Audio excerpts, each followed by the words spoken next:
I never thought I would be telling this story. For months, I've wrestled with whether I should share what happened to me, what I saw in those moments between life and death. But after what Jesus revealed to me during my near-death experience, I realize now that staying silent isn't an option. Some truths are too important to keep hidden. My name is Sarah Mitchell, and until 6 months ago, I was just an ordinary emergency room nurse at Mercy General Hospital in Denver. I loved my job, even with its brutal hours and emotional toll. There's something deeply meaningful about being there for people during their darkest moments, helping to pull them back from the brink. I never imagined I would be the one standing at that threshold between worlds. The day everything changed started like any other. It was October 12th, 2023, and I had just finished a grueling 16-hour shift in the ER. We'd been short-staffed, again, and I'd barely had time to eat or sit down. My feet ached. My scrubs were stained with coffee I'd spilled during a rare, quick break, and all I could think about was getting home to my husband Mark and our 2 kids. The autumn air was crisp as I walked to my car in the hospital parking garage. Leaves skittered across the concrete, and the setting sun painted the western sky in deep purples and oranges. I remember thinking how beautiful it was, how peaceful compared to the chaos of the ER. If I'd known what was coming, would I have savored that moment more? Would I have called Mark one last time just to hear his voice? I was only 10 minutes from home when it happened. The intersection of Madison and Pine was always busy at that time of day, but the light was green and I had the right of way. Later, they told me the other driver had been texting, that he ran the red light going nearly 50 miles per hour. I never saw him coming. They say that in moments of extreme trauma, time slows down. That's not quite right. At least it wasn't for me. Instead, everything became incredibly clear. Each sensation etched into my consciousness with perfect clarity. The flash of headlights in my peripheral vision, the deafening crunch of metal meeting metal, the weightless feeling as my car spun, the world outside my windows becoming a blur of lights and shadows. The airbag deployed with explosive force, but it felt almost gentle, like being embraced by a cloud. My last conscious thought was of my daughter Emma's piano recital that weekend. I wouldn't be there to see her play Bach's Minuet in G. How strange that in what might be your final moments, it's the small things that break your heart. Then everything went quiet. The chaos of the crash faded away, replaced by a stillness so profound it seemed to have weight, to press against my skin like water when you're deep underwater. The pain that had flared across my chest and head began to recede, replaced by a floating sensation that should have been terrifying, but somehow wasn't. I felt my body growing cold, but it didn't bother me. It was as if I was gently setting down a heavy burden I'd been carrying for too long. My racing thoughts began to slow, like a record gradually winding down. The fear and panic that had gripped me in those first moments after the impact melted away, replaced by a peculiar sense of peace. And then, everything changed. What I experienced next defies explanation. I've spent countless hours trying to find the right words to describe it, but human language feels hopelessly inadequate. How do you describe colors to someone who has been blind from birth? How do you explain the taste of honey to someone who has never experienced sweetness? But I have to try, because what I witnessed in those moments beyond death wasn't just a personal revelation. It was a message meant to be shared, a truth that has been hidden from us, not by any human conspiracy, but by the limitations of our own earthly perception. The first thing I became aware of was the light, not the harsh, clinical fluorescent lights of the ER, where I spent so many hours, or even the warm natural light of a summer afternoon. This was something altogether different. a light that seemed to come from everywhere and nowhere at once, that penetrated not just my eyes, but my very being. It was as if I was seeing light for the first time, realizing that everything I'd called light before had been merely a shadow of the real thing. I wasn't seeing it with my physical eyes. I understood with absolute clarity that my body was still in that crumpled car at the intersection of Madison and Pine. This perception came from somewhere else, from what I can only describe as my soul. The light didn't hurt to look at, despite its intensity. Instead, it felt like coming home after a long journey, like finally finding something you didn't even know you'd lost. Then came the sensation of movement, though that word doesn't quite capture it. I wasn't walking or flying in any physical sense. It was more like my consciousness was expanding, reaching out beyond the confines of what I'd always thought of as me, the boundaries that had defined my existence. Body, mind, the very concept of self, began to dissolve. Far from being frightening, this dissolution brought with it a profound sense of freedom. All the worries and fears that had weighed me down throughout my life, the constant anxiety about my children's future, the gnawing doubt about whether I was doing enough, being enough, fell away like autumn leaves in a gentle breeze. My awareness expanded. I began to perceive presences, not physical beings, but consciousness, vast and loving, all around me. They felt simultaneously ancient and newly born, infinitely wise, yet filled with childlike joy. They communicated not in words, but in pure understanding, in waves of meaning that washed over and through me. And then, in a moment that seemed to last both an eternity and no time at all, I encountered him. I hesitate to even write these words, knowing how inadequate they are, how easily they could be misunderstood. When I say I encountered Jesus, I don't mean I saw a physical figure that matched the paintings and statues I'd grown up with. What I experienced was both simpler and infinitely more profound than that. It was pure, unconditional love, but even that description falls short. It was truth and wisdom and compassion beyond anything I could have imagined, all emanating from a presence that felt more real than anything I'd ever known in my physical life. In that moment, everything I thought I knew about existence, about God, about the purpose of our lives, was transformed. The veil that separates our everyday reality from the divine was pulled back, and I saw. But I'm getting ahead of myself. To understand what was revealed to me, to truly grasp the significance of what I witnessed on the other side, you need to understand the full context. Because what I saw wasn't just a glimpse of heaven or a momentary brush with the divine. It was a revelation about the very nature of reality, about the sacred path that has been hidden from us, not by design, but by our own limited perception. The truth I was shown is both simpler and more revolutionary than anything I could have imagined. It's a truth that has the power to transform not just individual lives, but the entire world. And that's why, despite my initial reluctance, despite the fear that people might think I'm crazy or attention-seeking, I have to share this story. Because what happened next wasn't just about me. It wasn't just about life after death, or even about religion as we understand it.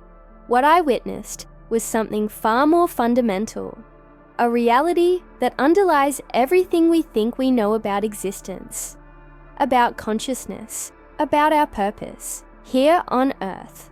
As I stand here now, months after that fateful day, I can still feel the echoes of what I experienced. The memory hasn't faded or grown distant like normal memories do.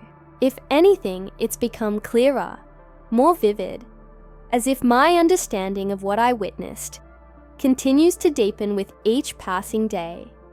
So I ask you to set aside your preconceptions, your doubts, your certainties about what is and isn't possible. Open your mind and your heart to what I'm about to share, because the truth I witnessed in those moments beyond death is meant for all of us. It's a truth that has the power to heal our divisions, to transform our understanding of ourselves and each other, to show us the way forward on the sacred path that has been hidden in plain sight all along. This is my story, but more than that, it's our story.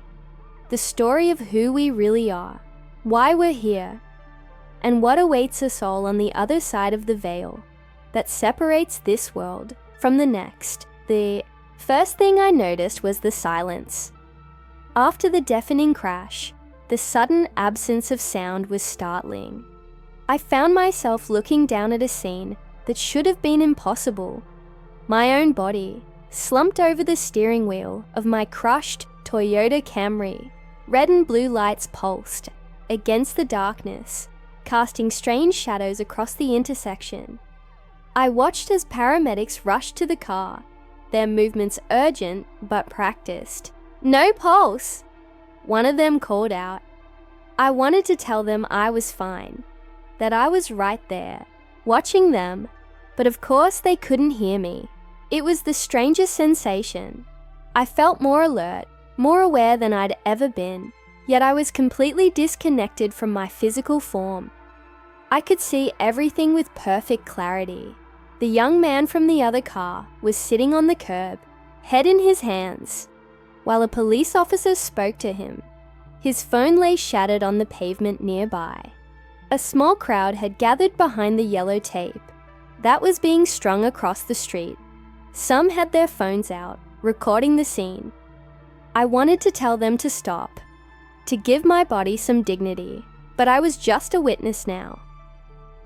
The paramedics worked with practiced efficiency, carefully extracting my body from the wreckage. "Starting compressions," one announced, and I watched as they began CPR. It was surreal, drawing on my nursing experience to understand exactly what they were doing to save me, while feeling completely detached from that broken form on the ground. Then something pulled my attention away from the accident scene. Mark's number appeared on one of the paramedics' phones. They must have found my emergency contacts. I found myself drawn toward our house, moving without any conscious effort. Distance seemed meaningless in this state.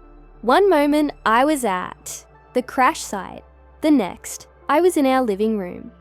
Mark was sitting on the couch, watching some home renovation show while folding laundry. Emma was practicing her piano piece in the next room, the familiar notes of Bach's Minuet floating through the house. Our son Tyler was sprawled on the floor with his homework, occasionally asking Mark for help with his math problems.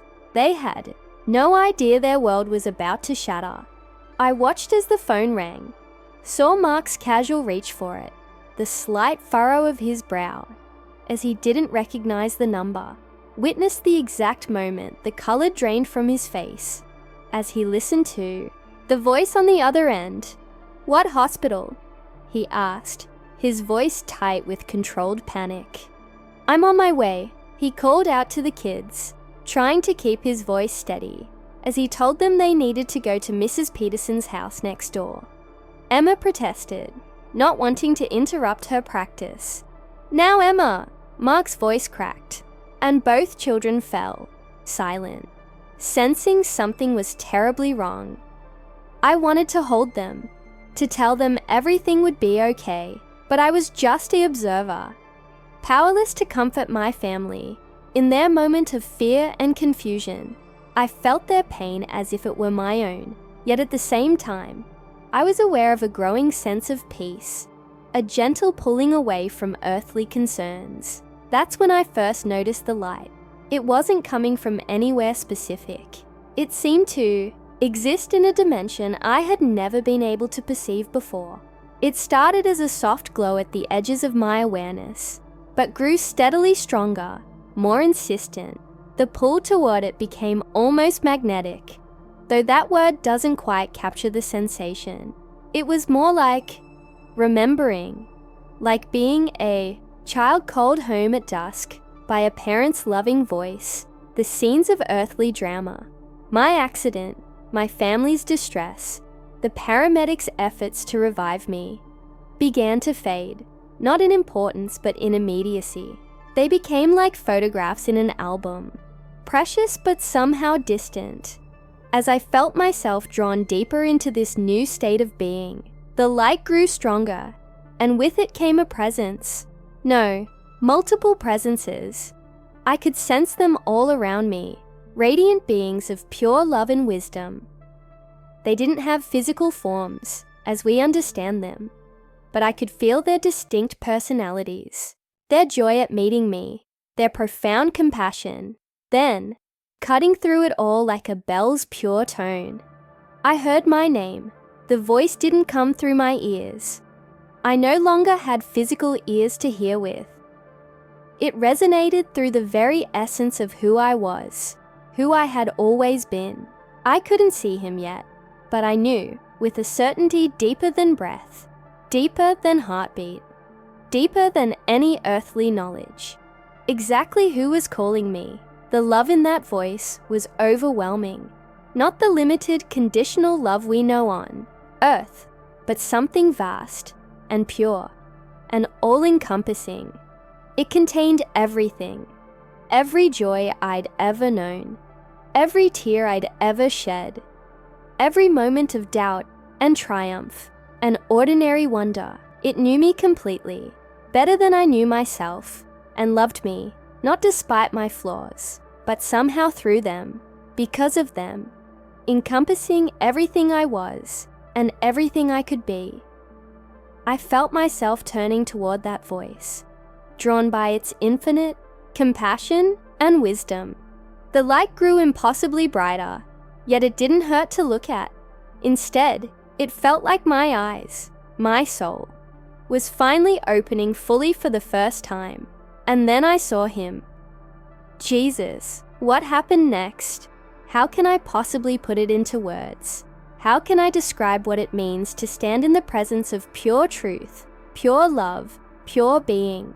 How can I explain what he showed me about the real nature of existence, about why we're here, about the hidden path that each soul must walk? But I have to try, because what I learned in those moments wasn't meant just for me. It's a truth that's been waiting for all of us, hidden in plain sight since the beginning of time. And now, finally, I understand why I was allowed to come back, why I have to share this story. Because what Jesus revealed to me changes everything. The moment I saw him, all my preconceptions about divinity fell away. No painting, no statue, no artistic interpretation had ever come close to capturing his true nature. He was both more human and more divine than anything I could have imagined. Somehow simultaneously intimate and infinite, personal and universal. His eyes, how can I describe them? They burned with a fire that should have been terrifying, yet instead filled me with indescribable peace. It was like looking into the heart of creation itself, seeing both the birth of stars and the smallest act of kindness reflected there. Those eyes held all the wisdom of eternity. Yet when they looked at me, I felt completely known, completely understood, completely loved. His presence radiated authority that made every earthly power seem pale and insignificant by comparison, yet there was nothing harsh or intimidating about it. It was the authority of absolute truth, of perfect love, of complete understanding. I felt like a child who had been lost in the dark, suddenly finding their way home to a parent's loving embrace. When he spoke, his voice resonated through every particle of my being. It wasn't just sound, it was pure meaning, pure truth, carrying with it waves of understanding that went far beyond mere words. Each syllable contained layers of significance that seemed to unfold endlessly in my consciousness. My precious child, he said, and in those 3 words, I understood more about my own worth, about my place in creation than I had in all my years of life. I have brought you here for a purpose." The love in his voice was overwhelming, yet it was tinged with an urgency I couldn't ignore. "What you are about to see must be shared with my people. They have strayed so far from understanding, wrapped in layers of confusion and false teaching. But now is the time for truth to be revealed." I felt myself trembling, not with fear, but with the sheer weight of his presence, the magnitude of what he was saying. "Lord," I managed to respond, my own voice seeming small, yet somehow strengthened by his presence. "I'm just a nurse. I'm nobody special. Who would believe me?" His smile. If I could somehow share just a glimpse of that smile with the world, every doubt about God's love would vanish in an instant. It held such tender amusement, such perfect understanding of my fears and hesitations. "My beloved," he said, "I have always chosen the humble to confound the wise. It is not your words that will convince them, but my truth shining through your testimony. Remember, I did not select learned scholars to first spread my gospel, but simple fishermen whose hearts were open to my message." As he spoke, I began to understand that this wasn't just about my individual experience. This moment, this encounter, was part of something far larger, a divine plan that had been unfolding since the beginning of time. "The world stands at a crossroads," he continued, his voice taking on a depth that seemed to echo through eternity. "My children have access to more knowledge than ever before, yet they have never been more lost. They search for truth in all the wrong places, building towers of intellectual pride, while their souls cry out for real sustenance. They have forgotten the simple path I laid out for them." Every word he spoke carried with it waves of understanding that went far beyond the surface meaning. I saw flashes of humanity's journey, our desperate search for meaning in science, philosophy, material success, all while the real truth waited patiently to be rediscovered. "But Lord," I said, my voice stronger now as I felt his love surrounding me, "surely there are others more qualified, more prepared to share such an important message." His laughter was like music that seemed to dance through dimensions I had never known existed. "You are qualified precisely because you know you are not. It is your very awareness of your limitations that makes you perfect for this task.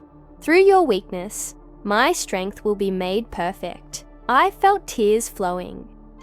Not physical tears, but something deeper, as if my very soul was weeping with a mixture of joy and awe. How could I, Sarah Mitchell, ordinary nurse and mother, be chosen for something so momentous? As if reading my thoughts, and perhaps he was, Jesus reached out his hand toward me. "My child," he said, his voice now filling me with a strength I had never known before. "Do not be afraid. I will show you what needs to be shared, and I will give you the words to share it. Your task is simply to be faithful in telling what you have seen." The moment his hand touched mine, everything changed. It wasn't a physical touch. I had no physical body in that place, but it was more real than any earthly contact I had ever known. Through that touch, I felt connected, not just to him, but to all of creation, to every soul that had ever lived or would live. "Come," he said, and in that one word, I heard echoes of every divine invitation ever offered to humanity. "There is much you need to see," then. With a sensation that defied all earthly physics, we began to move. The radiant space around us shifted, and suddenly, we were somewhere else entirely. We stood in what appeared to be a city, but unlike any I had ever seen. Everything gleamed with a sleek, advanced beauty that took my breath away. "Watch carefully," Jesus said, his voice filled with both love and warning. "What you are about to see is crucial for understanding how the enemy works in these last days. The scene before us began to move like a living documentary. I saw people going about their daily lives, but everything was seamlessly integrated with technology in ways that seemed both fascinating and unsettling. A woman walked into a cafe, waving her hand casually over a scanner to pay for her coffee. The barista smiled, complimenting her on her new neural enhancement that allowed her to taste flavors more intensely. "This is how it begins," Jesus explained, his voice carrying infinite wisdom and sadness. Not with force, but with convenience. Not with fear, but with promises of a better life. We moved through the city, watching as people lived their hyper-connected lives. Children played in parks wearing augmented reality lenses that turned their games into fantastic adventures. Business executives conducted meetings through holographic displays, projected from tiny implants behind their ears. Everything was smooth, efficient, beautiful. Then we entered a church, a massive modern structure with floating screens displaying worship lyrics and Bible verses. I watched as congregants filed in, each casually scanning their hands at the entrance. Digital tithing, someone explained cheerfully to a newcomer, makes everything so much easier. No more forgotten checkbooks. The pastor spoke enthusiastically about how technology was helping spread God's word more effectively than ever before. "The Lord has blessed us with these tools," he proclaimed from the pulpit. "We would be poor stewards if we didn't embrace them." "Do you see?" Jesus asked me, his voice heavy with meaning. "The enemy does not force his way in. He comes as an angel of light, offering solutions to problems, promising progress and peace." We moved forward in time. I watched as governments began introducing new security measures. "For your protection," they said. "For convenience." People lined up willingly to receive their new biometric implants. "No more identity theft," the advertisements promised. "All your medical records, financial information, and personal data completely secure." Religious leaders appeared on news programs, endorsing the technology. "There's nothing in Scripture against using modern tools," they assured their followers. "This is no different than using a smartphone or credit card." I saw how seamlessly it all progressed, how naturally one step led to another. The implants became more sophisticated, more necessary for daily life. Those without them found it increasingly difficult to function in society. But few complained. Why would they? Everything was working so perfectly. Then I noticed something disturbing. Subtle changes in how information was controlled, certain viewpoints being quietly suppressed, people who questioned the system, finding themselves locked out of their accounts, their social credit scores mysteriously dropping. "Lord," I whispered, my soul trembling with realization. "Is this the mark of the beast?" Jesus turned to me, his eyes filled with both compassion and urgent purpose. "Not yet," he replied, "but watch how the deception unfolds. The enemy's greatest trick is making people believe they are walking into freedom when they are actually accepting chains." We moved further ahead in time. I saw how the system evolved, how the technology became more invasive, more controlling. But what terrified me most was how blind people were to what was happening. They celebrated each new advancement, each surrender of freedom, as progress. "My people are being destroyed for lack of knowledge," Jesus said, quoting scripture. "Not because the information isn't available, but because they have lost the ability to discern truth from lies. They have traded wisdom for convenience, spiritual discernment for worldly comfort." I watched as those who resisted the system were increasingly marginalized, first socially, then economically. Conspiracy theorists, they were labeled, anti-progress, religious extremists. Even many churches joined in condemning them. arguing that refusing to embrace new technology was poor stewardship and paranoid thinking. "Do you understand now?" Jesus asked me. "The mark itself is only the final step. The real deception is in preparing hearts and minds to accept it. By the time it is fully revealed, most will have already been conditioned to embrace it." I saw scenes of people defending the system, arguing passionately that it had made the world better, safer, more prosperous. And in many ways, they were right. Crime had dropped, efficiency had increased, life had become more convenient. But underneath all the surface improvements, I could see a spiritual darkness growing, spreading like a cancer through society. "This is why I have brought you here," Jesus said, his voice filling me with a mix of sorrow and purpose. "My people must understand that deception rarely appears as darkness. Satan disguises himself as an angel of light, and his greatest deceptions come wrapped in promises of peace, progress, and prosperity." We watched as the technology became more sophisticated, as the fusion between human and machine grew more complete.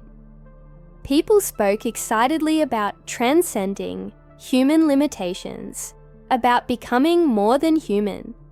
They didn't realize they were actually becoming less, losing touch with their divine nature, their spiritual essence. "The enemy's strategy has always been the same," Jesus explained. "He tempts with the promise of godhood, just as he did in the garden. You will be like God, he promised then. Now he offers technological divinity, digital immortality, and once again, humanity reaches for the forbidden fruit, not understanding the true cost. I saw how the system was preparing people for something even darker. Each small compromise, each surrender of privacy and autonomy was paving the way for the final deception.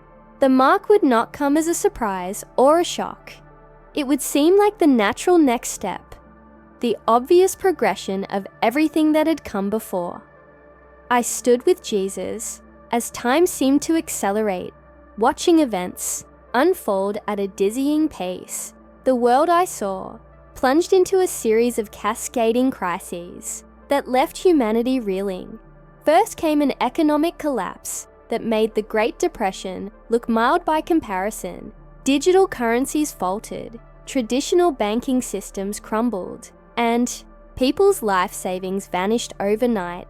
Then came the wars. Not just military conflicts, but cyber warfare that brought entire nations to their knees. Power grids failed. Communication networks collapsed. Supply chains shattered. In the midst of this chaos, a new disease emerged, more frightening than anything we'd seen before. It spread invisibly, leaving destruction in its wake. "Watch carefully," Jesus said, his voice filled with deep sorrow. "See how the enemy uses fear to prepare the final deception." As panic spread across the globe, I saw world leaders gathering in emergency sessions. Their faces were grave, but their eyes held a strange light, almost excitement, as they announced what they called humanity's final solution. "We have the technology," they proclaimed. "We have developed a system that will ensure this never happens again, a way to secure everyone's identity, health, and financial security in one universal platform."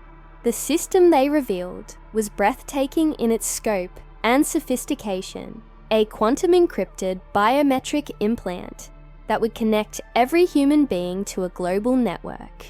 It would replace all forms of identification, all methods of payment, all medical records. It would track health markers in real time, prevent fraud, ensure fair distribution of resources. "For your safety," they said. "For the greater good." I watched as people rushed to receive it, desperate for stability in a world that had become chaotic and frightening.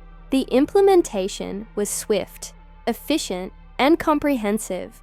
Those who accepted it received immediate access to food, medicine, and basic necessities. Those who hesitated found themselves increasingly unable to function in society. But what I saw next shook me to my core. "Look deeper," Jesus commanded gently. "See what is truly happening to their souls." My spiritual vision seemed to sharpen, and I could suddenly see beyond the physical realm. What I witnessed was horrifying. As each person received the mark, something fundamental changed within them. It wasn't just a physical or technological transformation. Their very essence was being altered. I saw people praying in churches, going through the motions of worship, but something was terribly wrong. Their prayers seemed to hit an invisible barrier. They could speak the words, perform the rituals, but their connection to the divine had been severed. It was as if their souls had been encrypted, locked behind a firewall that prevented true communion with God. "Lord," I whispered, my spirit trembling, "they don't understand what they've done." "No," Jesus replied, his voice heavy with grief. "They traded their birthright for temporary security, just as Esau traded his for a bowl of soup. But the cost is far greater than they know." I watched as people tried to remove the mark, having realized something was wrong, but it was too late. The technology had become part of them, integrating with their very DNA. More than that, it had fundamentally altered their spiritual nature in a way that couldn't be undone. "Those who take this can no longer hear my voice," Jesus explained, each word weighted with infinite sorrow. "They have accepted a counterfeit spirit, a false light that blinds them to true light. They can still speak of me, still perform religious ceremonies, but they can no longer truly connect with me. They have sealed their eternal destiny." The scenes continued to unfold before us. I saw how the system gradually revealed its true nature. Those in control began implementing thought monitoring, using the neural interfaces to detect and suppress any opposition to their agenda. People found themselves unable to even think certain thoughts without triggering warnings from the system. But most horrifying of all was watching how many religious leaders embraced it. Even after its true nature became clear, they developed elaborate theological arguments for why this was part of God's plan, twisting scripture to justify their acceptance of what they should have recognized as the ancient enemy's final deception. "My child," Jesus said, turning to me with an intensity that pierced my soul, "do you understand now why this warning must be shared? The mark is not merely a technological innovation or an economic system. It is a spiritual transformation that cannot be undone. Once accepted, it changes the very nature of a person's soul, cutting them off from my spirit forever." I watched as the few who refused the mark faced increasingly severe persecution. They were branded as enemies of progress, threats to social stability. Many were arrested, others went into hiding, but those who remained faithful, even in the face of death, maintained a spiritual light that shone ever brighter against the growing darkness. "Note well what you have seen," Jesus commanded. "The deception will be nearly perfect. Even now, as you share this warning, many will dismiss it. They will argue that technology is neutral, that spiritual consequences cannot come from physical changes. But they do not understand that the barrier between physical and spiritual is thinner than they imagine. This mark will alter both body and soul in ways that cannot be reversed." The vision continued, showing me how the system would evolve, how it would be used to enforce worship of the one the Bible calls the beast. But what struck me most was the totality of the separation from God that it caused. Those who accepted the mark could still talk about God, could still perform religious rituals, but they had lost something precious and fundamental: the ability to truly connect with their Creator. "This is the ultimate tragedy," Jesus said, his voice filled with both love and warning. "They will think they are saving their lives, but they will have lost their souls. They will believe they are securing their future, but they will have forfeited their eternal destiny. The choice, once made, cannot be unmade. As his words echoed through my consciousness, I felt a sudden shift. The vivid scenes of the future began to fade, and Jesus turned to me one final time. His eyes held infinite love, but also an urgency I can never forget. "Go now," he said. "Tell them what you have seen. Many will not believe, but some will hear and understand. Your testimony may seem foolish to the wise of this world, but it will be life to those who have ears to hear." Before I could respond, everything changed. The sensation was like being pulled through a tunnel at impossible speed. The peaceful detachment I had experienced in the spiritual realm vanished, replaced by an overwhelming rush of physical sensation. Pain flooded back, sharp, insistent, demanding attention. I gasped, my eyes flying open to harsh fluorescent lights. The steady beep of hospital monitors filled my ears. My throat felt raw from the breathing tube that had just been removed. Everything hurt, but I had never been more grateful to feel pain. Pain meant I was alive, meant I had been sent back with the message I had been given. "She's back!" I heard someone shout. Medical staff rushed around my bed, checking vital signs, asking questions. I tried to speak, but could only manage a whisper. My family was there. Mark's tear-stained face, Emma and Tyler peering anxiously around the doorframe. They had been told to prepare for the worst. The doctors would later tell me I had been clinically dead for over 4 minutes. Those first few days in the hospital were a strange blur of medical tests, emotional reunions, and desperate attempts to process what I had experienced. How could I possibly explain what I had seen? How could I convey the weight of the message I had been given? But even as I struggled to find the words, I began to notice things that confirmed the truth of my vision. News reports about advances in biotechnology, discussions about digital identity systems, articles about neural implants and human enhancement. Each headline sent a chill through me as I recognized the early stages of what Jesus had shown me. The doctors were amazed at my recovery, but they were more concerned about what they saw as hallucinations from oxygen deprivation. They offered medications to help me process the trauma, but I knew what I had experienced was more real than anything in this physical world. Mark struggled to understand at first. "Maybe you should talk to someone," he suggested gently. "What you went through was incredibly traumatic."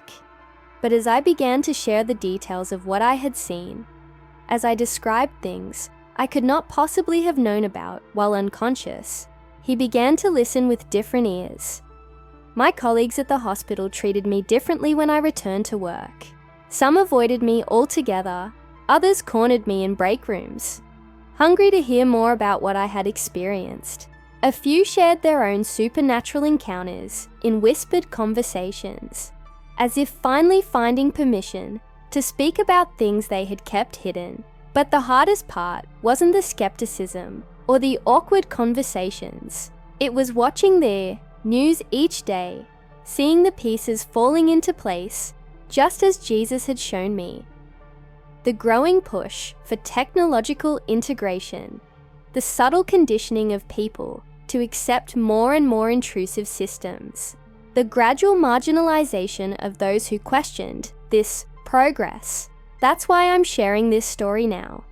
Not because I want attention. Believe me, there are days I wish I could forget everything I saw and return to my simple life before. I'm sharing it because I have to. Because the warning I was given wasn't just for me. If you're reading this, you need to understand what's coming isn't just another technological advancement or economic system. It's not just about convenience or security or progress. What's coming is a spiritual deception so profound, so complete, that even many believers will be taken in by it. Jesus showed me that time is short. The systems and technologies that will enable the mark are already being developed. The conditioning that will lead people to accept it is already underway. By the time it is fully revealed, many will have already been prepared to receive it through 1,000 small compromises. You may not believe me. Jesus warned me that many wouldn't. But if you're still reading, if something in your spirit resonates with this warning, then please hear me. Stay close to Jesus. Not to religion, not to traditions, but to Jesus himself. Learn to hear his voice now. Before the noise of the world grows too loud to hear him, draw near to God through prayer and his word. Build your spiritual discernment. Question everything, even things that come wrapped in Christian language and imagery. The deception that is coming will be so convincing that it will fool even many who consider themselves believers. Most importantly, don't wait to prepare. Don't assume you'll recognize the deception when it comes. What Jesus showed me is that it will appear beautiful, beneficial, even spiritual. It will come promising peace, security, and solutions to the world's problems. Many religious leaders will endorse it. Only those who are firmly grounded in truth will be able to resist its appeal.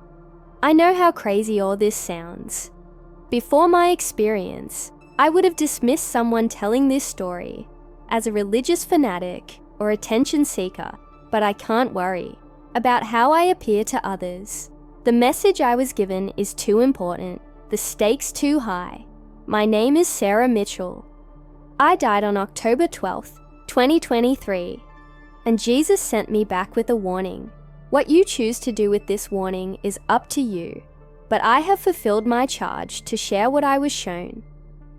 Remember, when the time comes, no matter how dire circumstances may seem, no matter how attractive the offered solution appears, no matter who endorses it, keep your trust in Jesus alone. Your eternal soul depends on it.